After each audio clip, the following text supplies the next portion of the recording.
김경수 경남지사에 대한 대법원의 판결이 확정되면서 정치권도 술렁이고 있습니다. 특히 이번 판결이 한창 진행 중인 민주당 경선과 또 대선 전국에 어떤 영향을 미칠지 한번 살펴보도록 하겠습니다. 최영일 시사평론가와 함께 얘기를 나눠보겠습니다. 어서 오십시오. 안녕하세요. 예.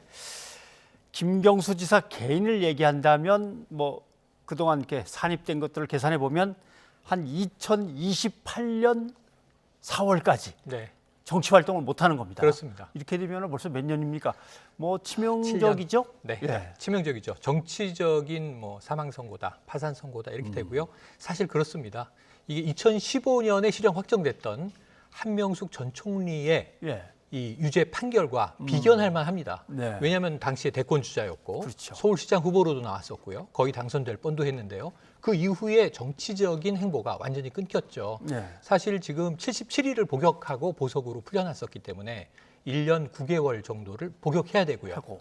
그 이후에 5년 동안 음. 피선거권 제한이니까 2028년 4월이면요. 예. 2027년이 차차기 대선이니까 예. 사실상 또 이동안에 정치 활동을 못하는 거 아니겠습니까? 뭔가 쌓을 수 있는 정치적인 성과, 과업도 어려운 것이고 예. 그렇다면 이제 국회의원도 어렵고 이 지자체장도 어렵고 사실상 상당한 타격이 불가피해 보입니다. 네. 일단 상당히 상징성이 있는 인물이기도 합니다. 그렇죠. 왜냐하면 노무현 전 대통령의 마지막 비서관. 그렇습니다. 그다음에 문재인 대통령이 될 때 그 대선 전에서 나름대로 어떤 핵심적인 역할을 캠프에서 맡았었고, 핵심 역할을 했었죠. 예, 친문 진영에서 나름대로 무게감이 상당한 네. 사람이기 때문에 이렇게 되면은 민주당 당내 경선하고 뭔가 연결이 되겠습니까? 네, 이게 이 두 판결이? 가지로 나눠봐야 되는데요. 지금 6명의 이제 이 본경선 후보들이 경합하고 있는 민주당 내 대선 레이스. 예. 그리고 또 하나는 여야 관계에서의 이제 대권 판세. 근데 첫 번째로 지금 당내에서는 만약에 지금 현재 친문 구도와 혹은 비문 혹은 반문 격돌하는 상황이라면 지금 이재명 대 이제 반이재명이 사실상 이재명 대 이낙연으로 지금 압축되고 있거든요. 네. 그런데 6명의 후보의 입장이 김경수 지사 판결에 대해서 다르게 나타나면 내부의 이건 갈등 요인으로 발화될 수 있습니다. 근데 문제는 오늘 판결이 나왔고요. 예. 적어도 오늘까지는 6명의 후보는 표현은 좀 다르지만 대동소이한 입장이에요. 안타깝고 유감스럽다. 좀 이제 이재명 지사만 해도 예상 밖의 결과다. 좋은 소식을 기대했는데 안타깝다. 이낙연 지사 저 후보도 마찬가지입니다. 진실을 밝히려는 김 지사의 노력이 받아들여지지 않아서 안타깝다. 대부분 판결은 존중하지만 비난의 화살은 재판부 쪽으로 향해 있고요. 예. 김 지사는 무고한데 억울하게 드루킹에게 당한 것 아니냐.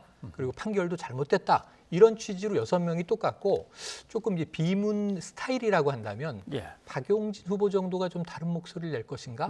그런데 짤막하게 안타깝게 생각한다여서 이것을 건드렸을 경우에는 사실은 파괴력이 상당히 크거든요. 그러니까 내부의 지금 대선 후보들은 김경수 지사에 대해서는 다른 목소리를 내는 것은 조금 이제 주저하고 있는 것 같습니다. 예. 얘기를 나눈 대로 친문에서 핵심적이고 네. 문재인 대통령이 후보 시절에 대통령에 당선되는 그 시점에서의 네. 나름대로 역할이 있었기 때문에 핵심적인 참모였고요. 자 이제 문재인 대통령이 사과를 해야 되느냐 말아야 되느냐. 네. 국민의힘의 홍준표 의원 같은 경우 네. 당연히 사과해야 된다 그러고 네. 국민의당의 안철수 대표도 누가 수혜를 입었는지 뻔한 거 아니냐 이렇게 나왔습니다. 네. 사과를 해야 될까요? 그러니까 실제로 두 개의 혐의 중에서 공직선거법이 예. 2심에서 무죄가 났고 대법에서 무죄를 확정한 것은 사실은 법리는 잘못 적용됐다고 지적은 했지만 예. 무죄는 인정을 했어요. 그건 뭐냐면 이제 김경수 지사가 자신의 2018년 지방선거에 드루킹 조직을 활용하기 위해서 예. 이 센다이 총영사 자리를 제안한 것은 일단은 개연성이 좀 낮은 것으로 본 겁니다. 그렇게 보면은 이제 주로 2017년 대선에 드루킹 조직이 활용됐던 거 아니냐. 그래서 사실은 이명박 정부 후반에 박근혜 대통령을 당선시킬 때 국가기관 대선 개입, 원세훈 당시 국정원장이 굉장히 강한 처벌을 받기도 했었죠. 이것과 비교를 하는데 사실 경우의 수는 조금 달라요. 전 야권 입장에서는 이 비판할 수 있다고 봅니다. 예. 대통령 사과도 요구하고 결국은 지금 현재 문재인 정부가 수혜자 아니냐. 그리고 여기에 대해서 뭔가 입장을 내야 되는 거 아니냐. 이 개인적인 일탈로 또 꼬리를 자르는 것이냐. 이건 야당이 일반적으로 하는 정치 공세에 아주 활용하기 좋은 판결이 이슈로 지금 사용할 수 있게 됐습니다. 네. 대선까지 갈 겁니다. 다만 이 파괴력이 어느 정도냐를 봐야 되는데요. 저는 정치권에서 이런 합의를 먼저 해야 될 것 같아요.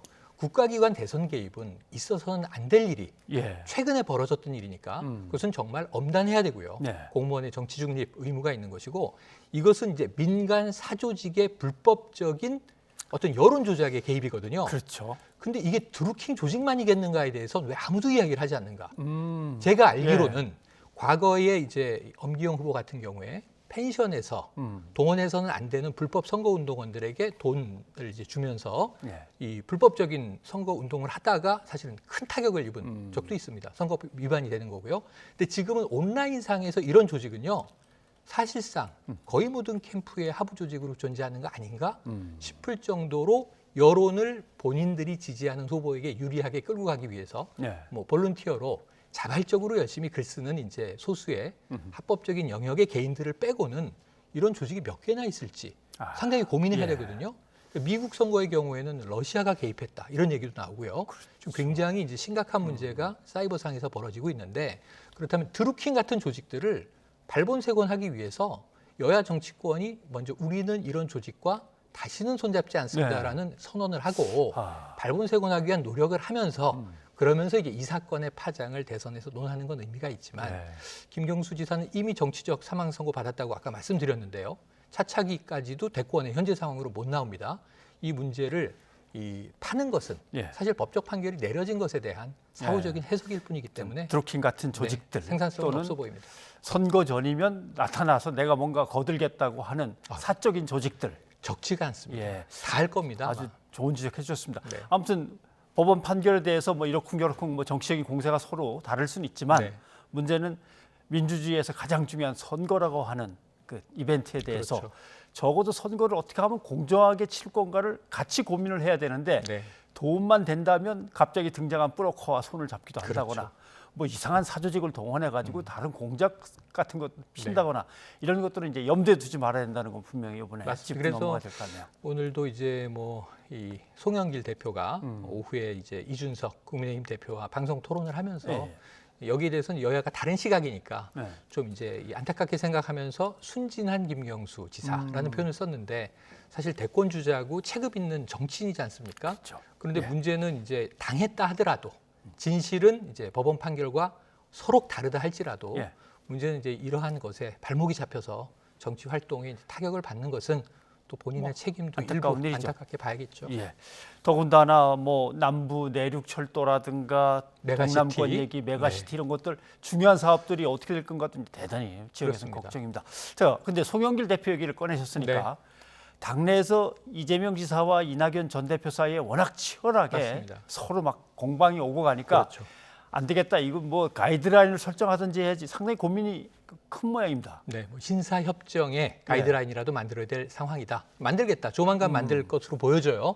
낼 텐데 지켜질지는 이제 또 캠프의 상황들을 지켜봐야 되는데 말씀하신 대로 지금 안타까운 대목이 예. 민주당의 체급 있는 주자들이 지금 6명이 경합을 벌이고 있음에도 불구하고 매일 보도되는 내용들을 보면 주로 유력 주자로 지금 맞상대하고 있는 이재명 캠프와 이낙연 캠프가 예. 조금 불미스러운 볼성사나운 네거티브 갈등이 너무 좀 고조되고 있다. 예를 들면 과거를 파는 방식입니다. 예를 들면 이제 과거 노무현 참여정부 시절에 이낙연 이제 당시 이 정치인은 노 대통령에게 그렇게 우호적이지 않지 않았느냐, 탄핵 때 비판하지 않았느냐 예. 뭐 이런 얘기들인데 과거를 파면요. 그럼 추미애 후보의 경우에는 탄핵에 찬성했다는 얘기를 또 해야 됩니까? 삼보일배하고 지금 다리도 이제 아프고 얼마나 이게 친노 친문으로 돌아오기 위한 예. 각고의 노력을 해서 성공하는 당대표가 됐단 말이죠. 그럼 그 이후의 과업은 다 없애버리고 또 과거의 과오들을 다 끄집어내기 시작하면 이게 문제는 뭐냐면 퇴행적인 이 경쟁이 된다. 미래지향을 보여줘야 하는 이제 2022년 대선에서 예. 그리고 과거의 정치적인 오점들을 서로 파헤치는 게 되면 민주당 내에서는 가장 두려운 건 원팀이 되기 어렵고 돌아오기 어려운 갈등의 골이 생기는 것 아닌가? 네. 송영길 대표의 고민일 텐데요. 거기에 대한 가이드라인이 조금 이제 실효성 있게 나오는지 예, 며칠 그건 지켜봐야 될 것 같네요. 그리고 이제 민주당의 고민이고 네. 국민의힘도 고민이 있습니다. 네. 남대로 만지작거리던 윤석열 전 검찰총장이라는 카드가 네. 지지율 30%대에서 이제 10%대로 내려와 있는 네. 뭐 그런 여론조사도 나왔습니다. 거기에 최재형 전 감사원장을 대체시킬 카드로 네. 확 뽑을까 말까. 그렇죠. 그렇다고 또 당내에서 꽤 많은 사람들이 나도 한번 해보겠다고 나서는데 네. 그 사람들은 어떻게 할 건가? 여러 가지 고민이 있는 것 같습니다. 그게 마음대로 되면 얼마나 좋겠습니까? 윤석열 전 총장이 이거 리스크가 너무 크다. 버리는 네. 카드다. 그럼 이 지지율 뭐 한 30% 내외가 나오는 예. 지지율을 최재형 후보에게 옮기자. 그대로 그게 옮겨가면 마음대로 좋죠. 안 되는 거죠. 예. 그렇게 되면은 정치가 쉽게요.